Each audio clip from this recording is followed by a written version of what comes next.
So there's a couple of things. One, let's think of a right triangle, okay?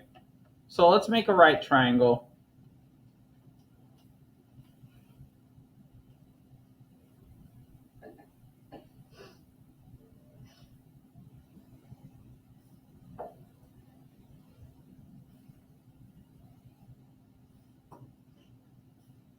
And I'm going to call this angle here alpha.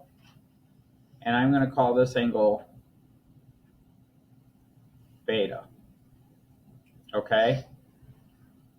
All right, so then if I want to label these sides, let's just put a number on there. What's one of the famous triples, right? There's like 3, 4, 5, right? So we're going to assign values to those, okay? So now what they're saying is that sine of beta is equal to cosine of alpha. So let's unpack that, okay? Sine is really the opposite over the hypotenuse of beta, isn't it? So what is the opposite of beta? 4, right? And then the hypotenuse is always the hypotenuse. So I'm just going to label this as the hypotenuse. So for beta, the opposite of beta is right here. Let me write this down over on the side. Sine of theta is equal to the opposite over the hypotenuse. And cosine of theta is equal to the adjacent over the hypotenuse.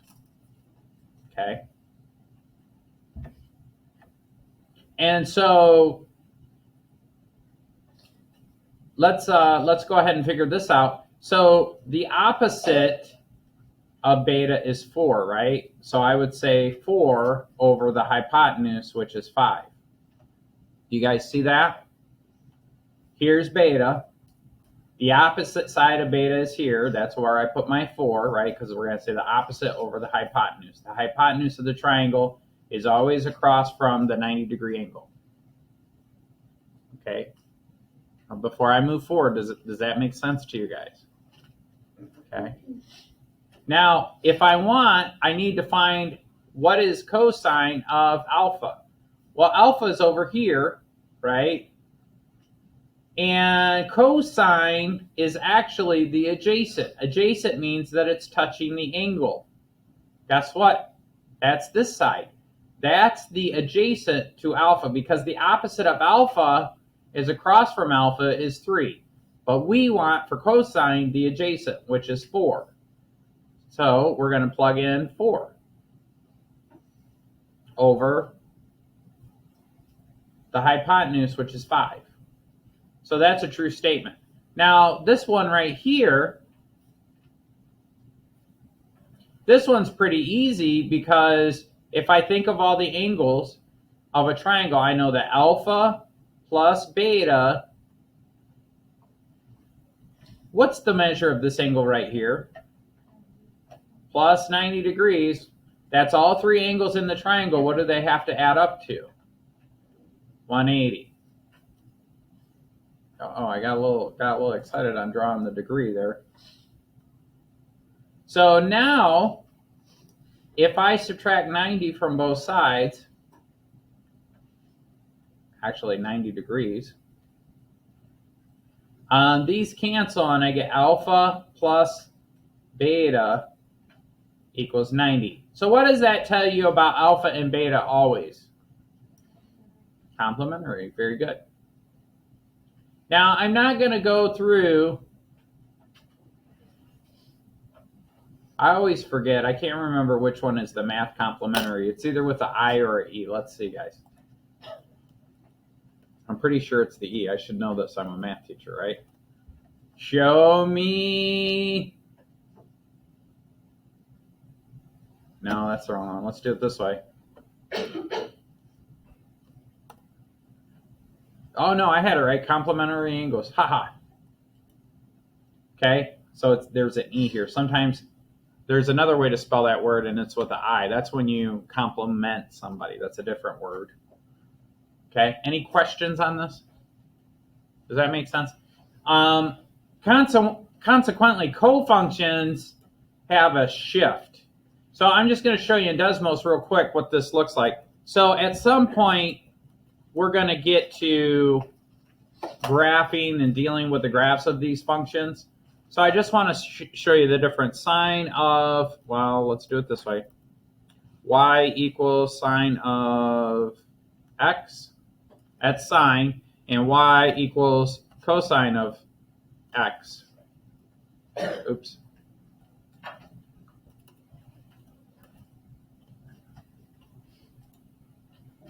So cofunctions also have like this little shift, and we'll talk about that later. But do you notice that sine and cosine are basically the same function? It's just one looks like it's slid over a little bit. That shift is actually, I think, half pi over 2, if I remember off the top of my head right. So that's another property of cofunctions. If we were to graph all these other functions, you're going to see similar functions but different. Okay? Any questions? All right. So we're just going to talk about cofunctions and how they operate in this space with regards to right angle triangles. So now this is that shift that I'm talking about. Mathematically, so I'll give you guys a second to write this down, but I'm going to graph this real quick. We're saying that sine is the same as cosine, and then 90, which is 90 degrees, which is pi over 2, if you think of that measurement in radians, minus x. So if I come in here to cosine, and I go parentheses 90 minus x,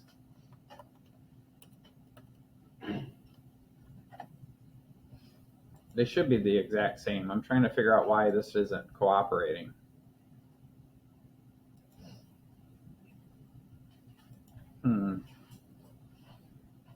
Well, we'll come back to that in a second. Oh, maybe it's in radian mode. So I'm going to convert this to radians, which is probably why. So pi divided by 2. There we go. So if you notice here, that's sine and that's cosine. So in radian mode, that's how it is. All right. So anyways, 90 degrees equals pi over 2. Let's write that down.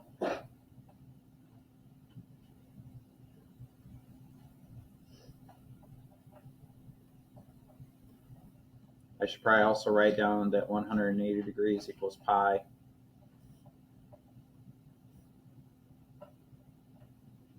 And this is radians.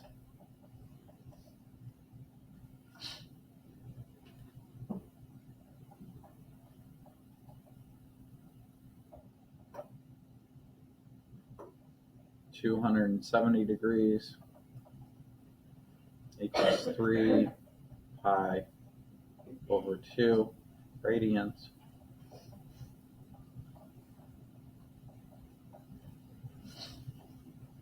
(360 degrees is just 2 pi.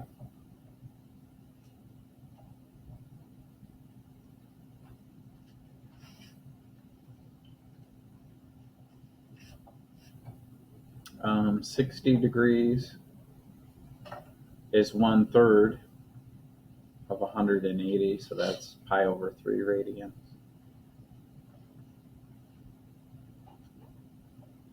(30 degrees is pi over 6.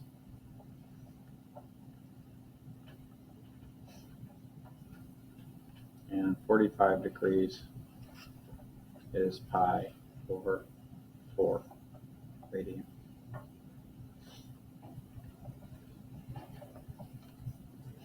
So you could derive, so if you're one of those kids that are like, oh my Lord, Mr. Adams, there is no way I'm going to remember all that. You don't have to, just remember this one.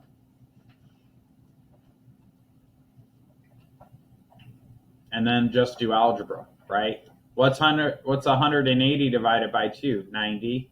So if you divide this by 2, you got to divide the other side by 2. That's how you get 90 is pi over 2.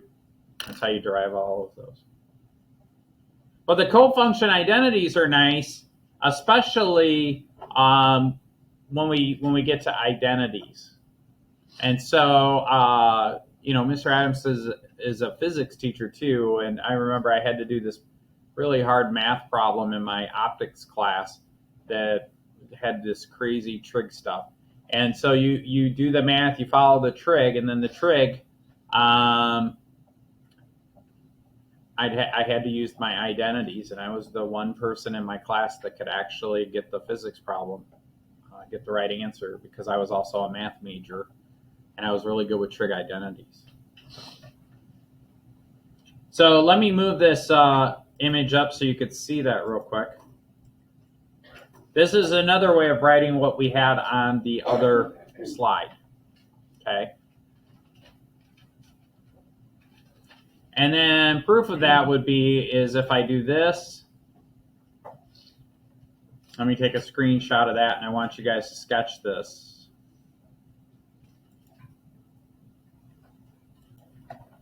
So this is sine of the sine function.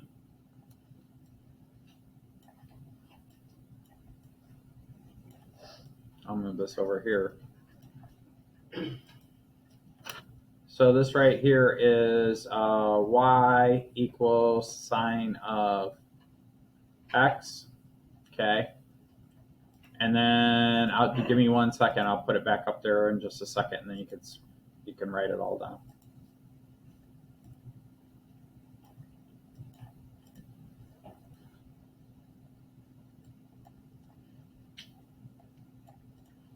And well, let me put these kind of right next to each other so you can see they're the exact same.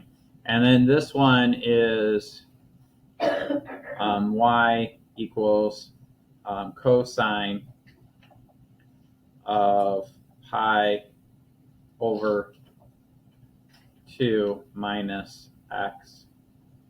And if we were to do this in degrees, if I were to go into Desmos and change the calculator into degree mode, it would be the same as 90 degrees minus x.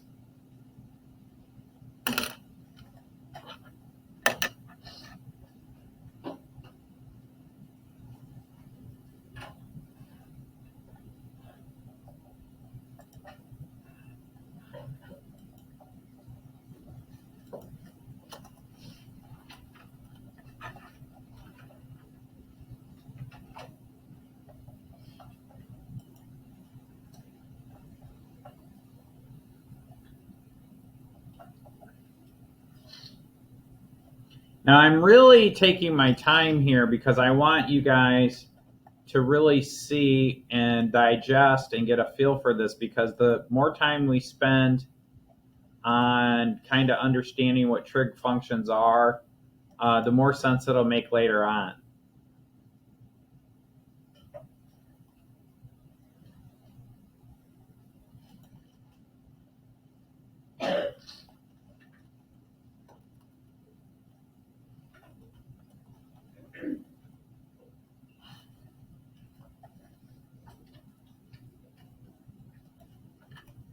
Give you guys just a second to write that down.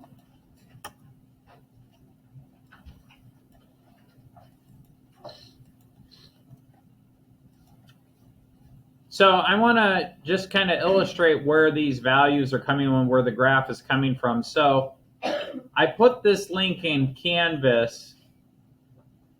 If we are to look at this and think of this in terms of the unit circle, which we'll dive deep into the unit circle.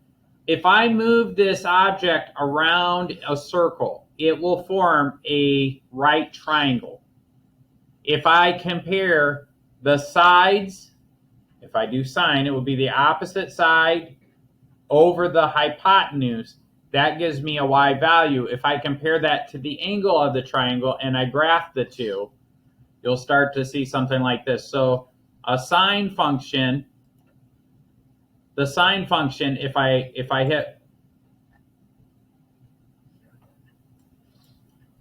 move this thing around, as I move it around, that's where the sine value comes from. Because what I'm doing is I have this opposite side of this angle over the length of the radius. The radius is the hypotenuse. So the hypotenuse never changes because it's the radius of the circle.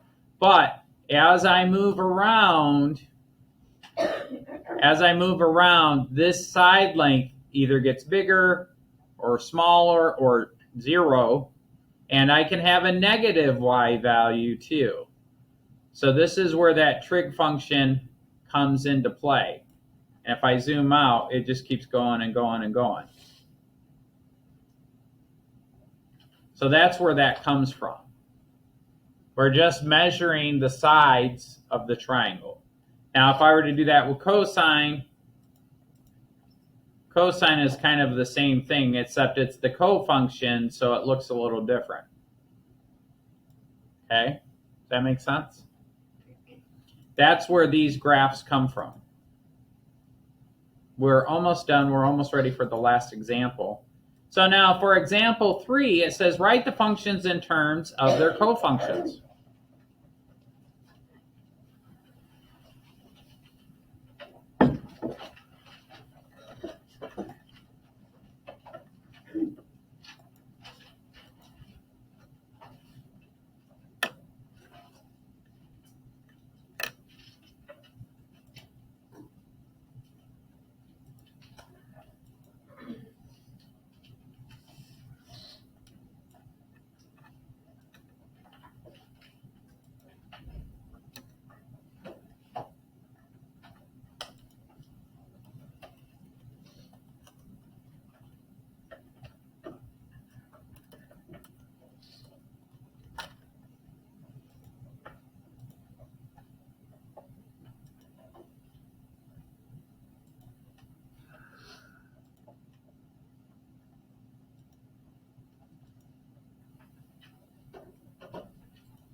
So I'm going to give you a little bit of time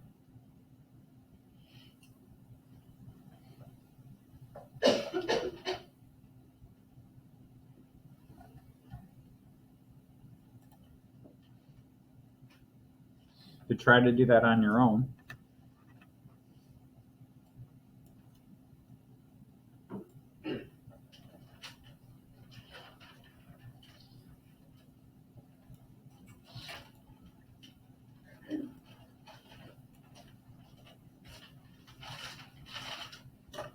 All right, let's jump in and try to see. So I'm going to model how I would do that. So what is the cofunction of sine?